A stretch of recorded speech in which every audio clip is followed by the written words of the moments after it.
Hey everybody! Thanks for joining me again today and welcome back to my channel. I hope you guys are having a wonderful day today. Today's video is going to be about my October wrap-up. So for the month of October, I've read quite a lot of graphic novels and one teen fiction book.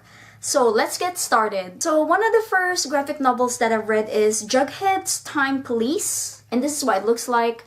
This is all about Jughead, so if you're a fan of Jughead Jones, definitely pick this copy up. It's about time travel and detective work and mysteries and problem solving. So if you like that kind of theme, then this is the graphic novel for you. You will definitely like this comic book.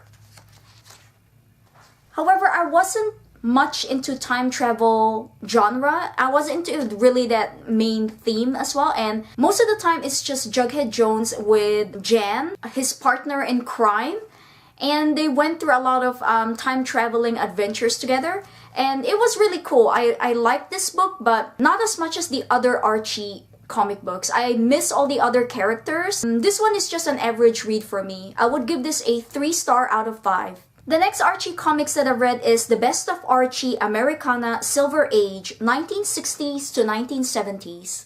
And as the decade suggests, it is all about the 1960s to 70s. And all the themes and situations and artwork and stories revolve around that era and around that time. It was a pretty cool read. It was fun to see how the issues they were facing back in that era. I wasn't born at that time. That's a long time ago. But it was nice to see how they view feminism, schoolwork, equal rights, and all that other stuff. I would give this a 4-star out of 5. I've read the Archie 1,000-page comics Treasury, and it's a pretty thick one. It took me a while to get through this comic book, but I really liked it. A variety of stories from their childhood to school,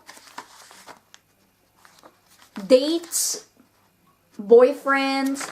I really like this comic book. I would give this a 5-star out of 5 and would recommend it to any Archie Andrews fan. The next graphic novel that I read is Chi's Sweet Adventures Volume 2, and I am totally in love with this comic book. I really love Chi.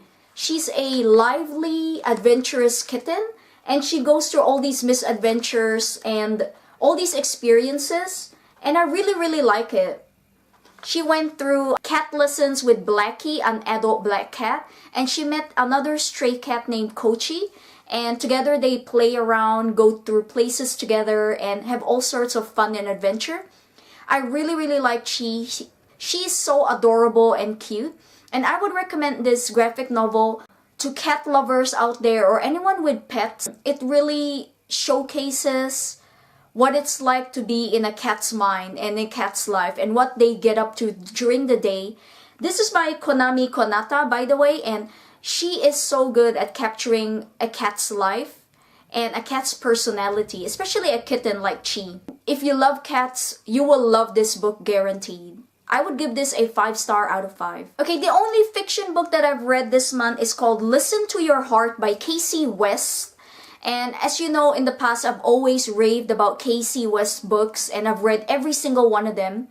This is the story about Kate, and her family owns the marina and she loves the water and surfing and wakeboarding and any water sports that she can do. She lacks confidence in herself and she's not an outgoing person. She tends to be quiet and keeps to herself. And one day she was tasked to do the podcasting assignment in one of her class. She has to host it, and at first she was really against the idea and she doesn't really want to do it. She didn't think she would do a great job, so she was hesitant to do it, but over time she's a natural at it. She has good humor. She's fun and interesting, and a lot of viewers and listeners really liked her. Her best friend Alana liked a boy named Diego, and she tasked Kate to help her with winning his heart over. They got to know Diego a lot more, and a mysterious caller called on the podcast and they suspect it was Diego. And over time, they're trying to keep it a secret, and she's falling for Diego, but she doesn't want to step the boundary of friendships. And what I like about it is that Kasie West managed to write a story that wasn't a threesome story, because I really don't like that. I really don't see the point in that. But it didn't make things awkward for her. And Kate is different from a lot of the other protagonists, lead females in Kasie West's book. She's a little bit sarcastic, but not as much as the others. She's quieter and a lot more reserved than the other characters. Probably that's why I didn't feel as much connection to her as I did with the other lead characters in her other stories. But I do appreciate Kasie West trying out different personas and characters in her main characters. I really appreciate her trying to switch the gears up a little bit and try different people. What I like about this book is that there's a lot of diversity happening in this book. Kate's best friend is Hawaiian, and she shows it in her cooking and her style and her personality. And her main interest, Diego, is of Latin descent, which is really cool. I like seeing more people of color in teen fiction books. I think it's a refreshing idea, and I like to see more happen in the future for future books. This was an average read for me. I would give it a 3-star out of 5. I didn't get into the book as much as I did with her other stories and her other titles, such as The Distance Between Us and Love, Life, Endless. But it's still a nice read, especially if you like contemporary teen fiction and romance. And last but not least, keeping up with Halloween, I've read the Evil Within graphic novel. I'm a huge fan of the video game. I haven't played it yet, but I got the game, so I can't wait to get started. And this is a horror graphic novel, and it's about Dana. She's searching for her missing best friend, and along the way she enters this nightmarish world, and it's full of humanoids and creatures that are trying to kill her, and she meets all these other characters along the way, and they have to help out each other to survive. There's this big scary character with like a safe, like a square metal thing that looks like a safe on his head, and they get chased by it. It was really freaky and really scary. Definitely for horror freaks and horror fans out there, and if you like The Evil Within, you need to pick up a copy of this graphic novel. I really like the story. It kept me at the edge of my seat and on my toes. It was just a cat and mouse game.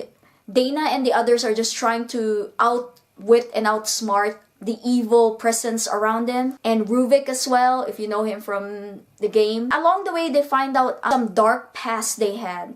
Memories that they buried and forgotten, and it resurfaced again. So if you like horror, adventures, and edge of your seat story, pick up a copy of The Evil Within. I really enjoy this. It satisfied the horror freak in me, and I would give this a 5-star out of 5. That is it for my October wrap-up. I hope you guys enjoyed it. Thank you guys so much for watching my video, and I'll see you guys next time. Bye!